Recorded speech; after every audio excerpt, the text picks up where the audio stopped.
Royal Caribbean's perfect day at Coco Cay. This beautiful little slice of island paradise rests in the Bahamas and is truly something to behold. It's probably a safe bet if you're watching this that you have booked or are planning to book your very own perfect day excursion. I myself was lucky enough to experience it firsthand and decided to make a little video to help others who may be interested in it as well.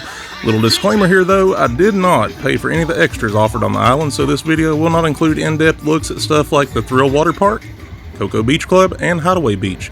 So, if that's what you're looking for, then I apologize for wasting your time, but this video probably isn't for you. If you are, however, interested in taking a look around the parts of the island that are included in your base trip with a heavy focus on included food, then this is the video for you.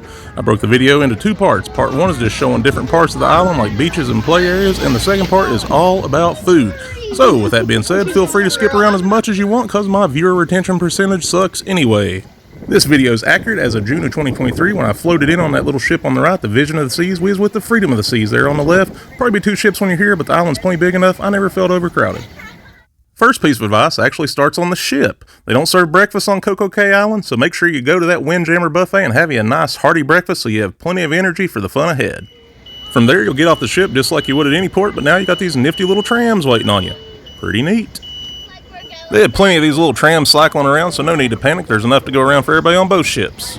These trams will take you to the main entrance of the island and around it to various drop-off points, so you can kind of just ride around if you want, just take it all in and get familiar with it. Also, find a little fun facts along the way, like the staff live behind that fencing there that's got the palm trees on it. And under here, we're going to kind of wheel under the zip line. That cost extra, so I didn't do it, but if you're into zip lining, looks like it could be pretty fun. I'm not going to lie, the tram ride's pretty fun itself, but once you get off at that stop, the fun really begins. Here's a picture of the main map of Coco Cay if you want to pause, zoom in, get a feel for it. But they got these signs pretty much everywhere around the island, so you have a pretty good idea where you're going. Off the back there is the entrance to the Thrill Water Park. Like I said, I did not do that because it costs extra. The pirate ship is included, and this nifty little splash pad. Unfortunately, our day got cut short at the splash pad because some kid pooped in it. Bummer. Want to relax? Grab a lounge chair. They're everywhere. Or how about a hammock? Maybe that's more your style. Feeling a little fancy? How about a cabana? They got tons of them. They're literally everywhere, seems like. Too pricey for my blood, but these were like sold out, so some people definitely wanted them. They even had them on the water. Pretty nice. But as we pan on over here, you can see I was perfectly content with these little tables with the little canopy above it. Shade, felt fancy. I'm a simple guy, though. I was perfectly fine with the nice little beach access points. They had multiple different ones you could go to, plenty of lounge chairs. And I enjoyed the view. Like I said, I never felt overcrowded. Sometimes it'd be a little busy, but then I'd just kind of walk to another beach and I felt pretty darn fine then. I like the freedom. Speaking of those beaches, they were quite nice. Pearly white sand, beautiful blue waters, nice colorful tropical fishies swimming around. It just seemed like every which way you looked, it didn't matter. You was looking at one of them little souvenir postcard photos. Want to switch it up? How about a pool? The largest freshwater pool in the Caribbean, to be exact, complete with a swim-up bar, nice little in-water lounge chairs, and tons of little space to spread out. Even when it's crowded, there was still some open areas to enjoy. Feeling in touch with nature, enjoy the wildlife. These cool birds, lizards, even chickens were around. This next part's actually like the main shopping souvenir area part of the island, but it's still very nice and still has all the nice little island theming to it. These little hair braiding stations seem quite popular to people overall. Then, of course, the knick-knack shop, a bunch of cool-looking little stuff in here. Some of us better deals than others. That's ultimately up for you to decide, though, but it should please any souvenir seeker. And also snorkels, hats, bags, clothing, too. Feeling a tad more adventurous? Rent you a kayak, paddleboard, or snorkel. Speaking of snorkeling, you can bring your own like I did, or buy or rent one on the island. Tons of cool fishies to see anyway. You're supposed to wear a snorkeling vest, but I didn't really see that being enforced. One thing to keep in mind is they do offer life jackets and towels on the island, so that's really convenient. Also convenient are the bars dotted across the island, and yes, your beverage and Wi-Fi package works on the island. Other included activities on the island include basketball, a little volleyball court back there too, soccer pool, that was fun, 8-ball corner pocket, ring toss, they also had cornhole too, this big Jenga type thing was fun, and whatever this little golf game is. Now for my favorite part, the food. Two main buffet areas are included, Skipper's Grill and Chill Grill.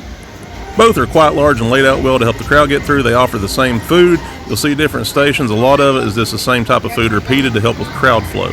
First section we'll visit sandwiches. They have a portobello mozzarella sandwich, a Cuban sandwich, and then the last offering here on the right is a cheesesteak sandwich. Next area is for burgers, hot dogs, and chicken. The cheeseburgers and hamburgers and hot dogs are identical to what you'd find on the Windjammer buffet on the ship. And then over here we have some corn, grilled barbecue chicken wings, and then we'll pan on over here to some French fries as well.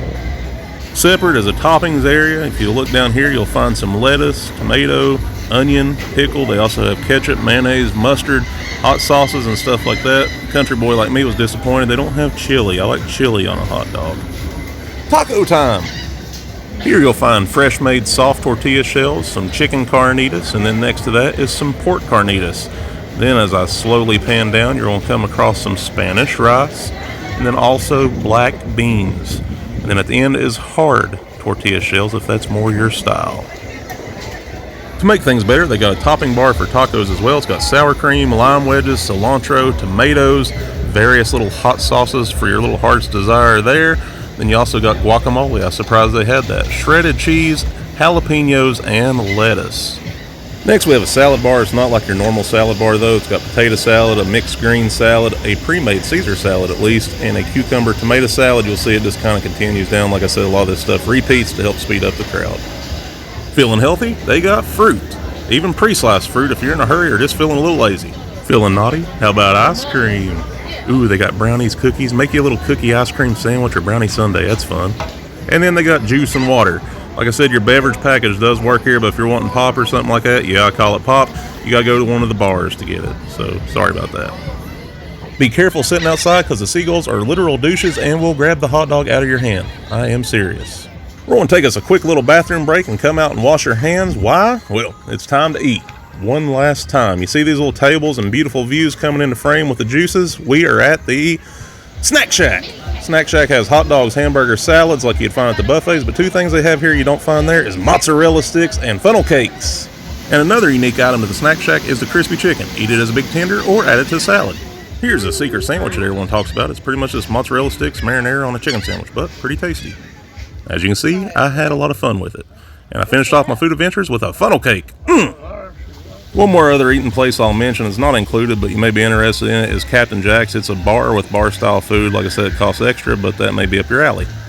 Alas, all good things must come to an end. And with that being said, the sun starts to set on our perfect day at Coco Cay. Is this video perfect? No, nothing is, except the perfect day at Coco Cay. But if you have a specific question I didn't answer in the video, feel free to comment below. I'll answer it best I can. If you've been here before, what I missed, or what was your favorite part, let's reminisce together. Just drop me a comment below and let's have a little fun. Because before we know it, we're walking back to the ship, and all this, it just becomes a memory. With all that being said, I really and truly hope you have as fun and memorable of a time as I did. To wrap this thing on up, this is Garrett the Griddler from the Perfect Day at Coco Cay saying, let's keep cooking. Screw you, seagulls.